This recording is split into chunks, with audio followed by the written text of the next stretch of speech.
Hello students, पिछले video में हम लोगों ने बहुत सारी बातों के बारे में जाना था। हमने जाना था स्प्रिंग क्या होता है, टेंशन क्या होता है, स्ट्रिंग क्या होता है, और न्यूटन का सेकंड लॉ ऑफ मोशन हम लोगों ने जाना था, मोमेंटम के बारे में जाना था। लेकिन स्टूडेंट्स, पिछला वीडियो काफ़ी लंबा हो गया था, जिसकी वजह से मैं न्यूटन के सेकंड लॉ का मैथमेटिकल डेरिवेशन आप लोगों को उतने अच्छे तरीके से नहीं समझा पाया था।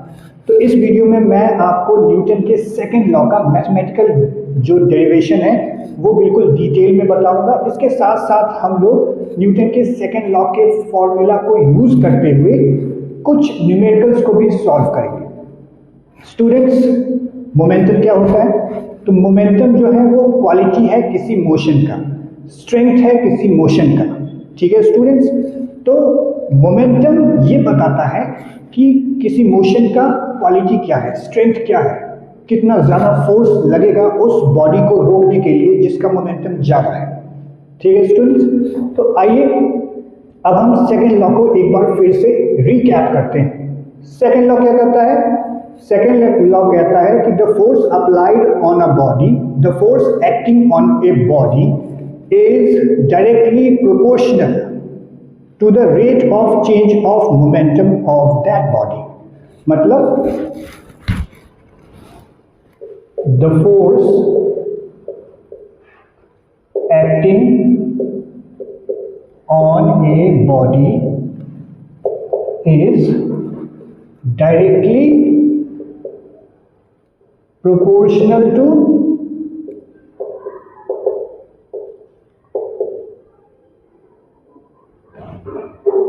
the rate of change of momentum. अब मोमेंटम क्या होता है? Momentum is the quality of the motion. तो हमारा momentum P is equal to क्या होता है? Mass into velocity. जितना ज्यादा मास उतना ज्यादा मोमेंटम का स्ट्रेंथ। ओके, मास बढ़ेगा मोमेंटम बढ़ेगा, वेलोसिटी बढ़ेगी मोमेंटम बढ़ेगी, ज्यादा होगा।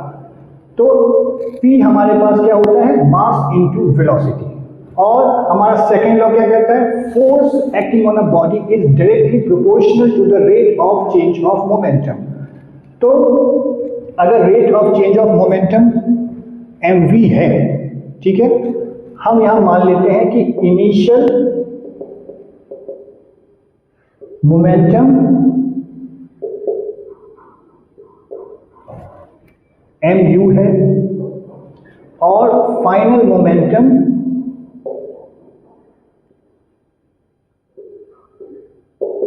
mv है। तो चेंज ऑफ मोमेंटम कितना है? चेंज ऑफ मोमेंटम क्या होगा? Change of momentum is equal to final momentum minus initial momentum. अब यहां से m हम कॉमन लेंगे तो mv minus u। Students, change in momentum कितना है? mv minus mu, mv minus u।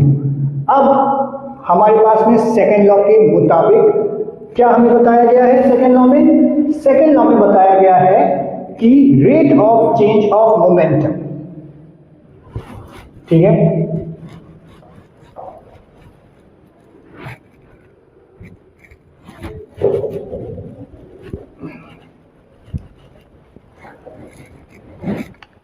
तो चेंज इन मोमेंटम हमारे पास क्या है स्टूडेंट्स? mv minus u। और टाइम टेकन अगर t हो तो rate of change of momentum क्या होगा?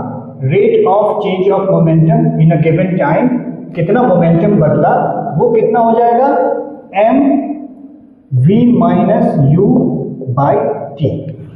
अब students, rate of change of momentum हमारे पास कितना है? अब यहां पर हमें v minus u by T हमने मोशन में पढ़ा था कि एक्सेलरेशन इज इक्वल टू क्या होता है? Final velocity minus initial velocity by time T. अब यहां अगर हम लोग एक्सेलरेशन को पुट कर दें यहाँ पे a को, तो चेंज इन मोमेंटम हमारा चेंज इन मोमेंटम का जो रेट है वो कितना हो गया, ma। अब सेकेंड लॉ हमारा क्या बोलता है? सेकेंड लॉ बोलता है कि force applied on a body is directly proportional to the rate of change of momentum.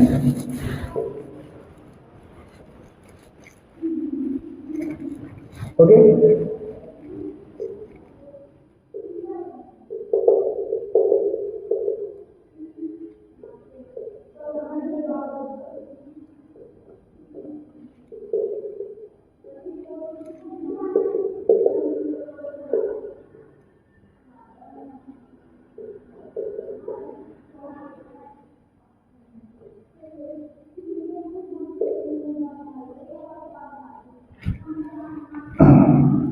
तो from second law we know force is directly proportional to rate of change of momentum.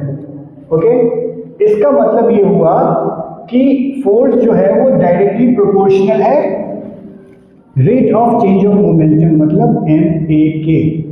ठीक है, और ये हमारा क्या हो जाएगा, F इज इक्वल टू के एम ए। अब यहां पर में ध्यान देने वाली बात ये है स्टूडेंट्स कि K यानी कांस्टेंट जो है फोर्स का वो हम लोग 1 लेते हैं।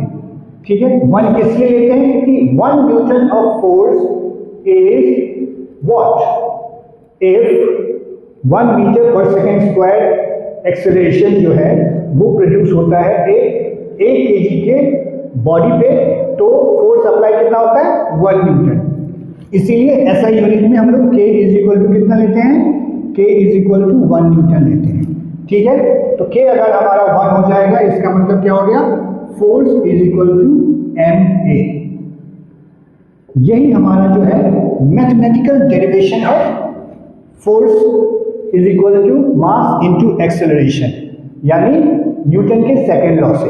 अब इस फॉर्मूला पे और बाकी जो हम लोगों ने इक्वेशंस पढ़े हैं उन पे आधारित कुछ न्यूमेरिकल्स को हम लोग सॉल्व करेंगे। इससे आपको आसानी होगी और आप पूरे चैप्टर को अच्छे तरीके से समझ पाएंगे, एग्जाम्स में भी न्यूमेरिकल्स को आप आसानी से सॉल्व कर पाएंगे।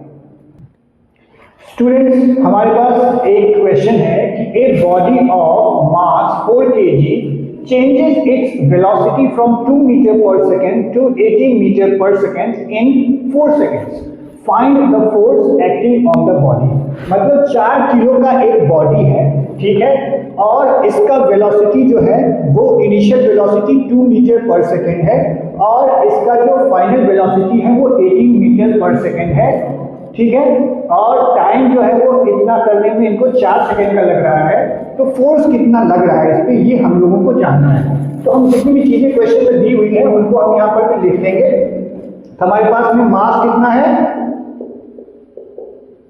4 kg। हमारे पास में इनिशियल वेलोसिटी कितना है, 2 मीटर पर सेकेंड। हमारे पास में फाइनल वेलोसिटी कितना है, 18 मीटर पर सेकेंड। ठीक है, और हमारे पास में टाइम कितना है, 4 सेकेंड्स। तो स्टूडेंट्स, अब हमें सबसे पहले क्या निकालना पड़ेगा, हमें पता है कि फोर्स के लिए हम लोगों को एक्सेलरेशन की जरूरत होती है, तो हमें पहले एक्सेलरेशन निकालना पड़ेगा कि बॉडी का एक्सेलरेशन कितना है। तो एक्सेलरेशन के लिए क्या है फॉर्मूला आपके पास में, a is equal to final velocity minus initial velocity by t। यहाँ हमारे पास फाइनल वेलोसिटी है 18 और हमारे पास इनिशियल वेलोसिटी है 2 और टाइम है 4 और ये होता है 16/4 is equal to 4 metre per second square. यानी 4 मीटर पर सेकेंड स्क्वायर क्या है, ये इसका एक्सेलरेशन है। तो force is equal to mass into acceleration. Mass है बॉडी का 4 kg into 4 metre per second square. तो ये हमारा कितना हो गया, 16 न्यूटन। ओके, कितना हो गया, 16 न्यूटन, यानी 16 kg metre per second square. इतना का फोर्स इस पे एक्ट कर रहा है। ठीक है स्टूडेंट्स, आप एक बार ध्यान से देख लीजिए। स्टूडेंट्स हमारे पास एक और क्वेश्चन है। A force of 10 Newton acts on a body of mass 2 kg for 5 seconds in a direction opposite to its motion. If initial velocity is 15 meter per second, find final velocity. तो हमें final velocity इसमें निकालना है। ठीक है students, तो हमारे पास question में क्या क्या दिया हुआ है? फोर्स 10 न्यूटन का लग रहा है, उसके अलावा मास कितना है बॉडी का? 2 kg का है, टाइम कितना है? 5 सेकेंड्स है। ठीक है, और इनिशियल स्पीड कितना है? 15 मीटर पर सेकेंड है, और डायरेक्शन क्या है? ऑपोजिट है मोशन की। ठीक है, तो अब सबसे पहले हमें क्या निकालना पड़ेगा? ठीक है, हमारे पास में फोर्स दिया हुआ है, मास दिया हुआ है, इनिशियल वेलोसिटी दिया हुआ है। ठीक है, तो हमें फाइनल वेलोसिटी निकालने के लिए सबसे पहले अब क्या करना पड़ेगा? तो एक्सेलरेशन निकालना पड़ेगा। तो force is equal to mass into acceleration का हमारे पास फॉर्मूला है। इससे हमें क्या मिलता है कि A इज इक्वल टू हो जाएगा कितना? F बाई m, यानी फोर्स बाई मास। फोर्स हमारे पास कितना है? 10 न्यूटन। मास हमारे पास क्या है? 2 kg। ठीक है, तो हमारे पास ये क्या आ जाएगा? A इज इक्वल टू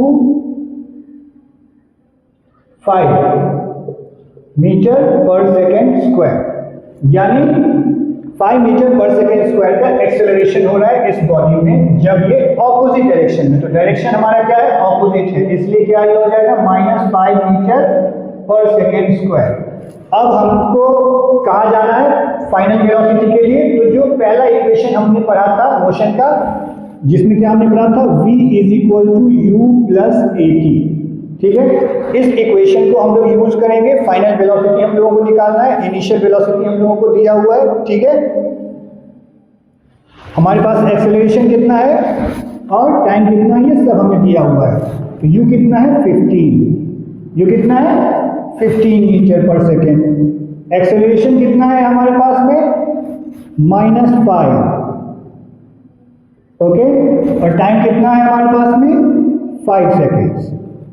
तो ये हमारे पास कितना हो गया? 15 माइनस 25 is equal to -10 metre per second, यानी फाइनल वेलोसिटी कितना होगा इसका? -10 मीटर पर सेकेंड। और हमारे पास में ये आ गया कि ये ऑपोजिट डायरेक्शन में -10 मीटर पर सेकेंड की रफ्तार से ये मूव करना शुरू हो जाएगा। मोशन जो है इसका मूव करना शुरू हो जाएगा, यानी 15 मीटर पर सेकेंड की रफ्तार से ये जो आगे बढ़ रहा है ये पीछे आना शुरू हो जाएगा। माइनस का साइन यही दिखाता है। ऑलराइट स्टूडेंट्स, एक और क्वेश्चन हम लोग देख लेते हैं। Two bodies A and B have masses 2 kg and 4 kg respectively. Same force acts on both. Find the ratio of acceleration. Acceleration का रेशियो निकालना है यहाँ पर। ठीक है, हम फिर से आएंगे F is equal to m a वाले अपने इक्वेशन पे। F is equal to m a. Alright, तो हमारे पास में क्या हो गया? A इज इक्वल टू क्या हो गया? F by m। ठीक है, सेम फोर्स अप्लाई हो रहा है दोनों बॉडीज में। तो A इज इक्वल टू क्या हो गया? 1/m। ठीक है, A is proportional to 1/m। अब हम लोग आ जाते हैं, मान लेते हैं हम लोग कि जो पहला बॉडी है A 2 kg का, उसका एक्सेलरेशन है ये A। ठीक है, और जो हमारे पास दूसरा बॉडी है उसका ये एक्सेलरेशन है AB। ठीक है, अब A जो है हमारे पास क्या है? A is proportional to 1/m। अगर फोर्स कांस्टेंट है, यानी एक ही फोर्स दोनों पर में एक्ट कर रहा है। ठीक है, तो acceleration of the first body ratio acceleration of the second body क्या हो जाएगा? 1/m है हमारे पास में। हमारे पास पहले बॉडी का मास कितना है? 1/2 kg रेशियो 1/4 kg। ओके, यानी हमारे पास क्या हो गया, A ratio B is equal to 2:1। यानी हमें जो है इन दोनों का एक्सेलरेशन क्या हो जाएगा, पहले का एक्सेलरेशन और दूसरे के एक्सेलरेशन के बीच में जो रिलेशनशिप है, रेशियो है, वो 2:1 का है। ठीक है स्टूडेंट्स, इन तीनों न्यूमेरिकल्स को बना करके अब आपके अंदर में इतना कॉन्फिडेंस आ जाएगा कि आप इस चैप्टर के और भी अन्य न्यूमेरिकल्स को आसानी से बना पाएंगे।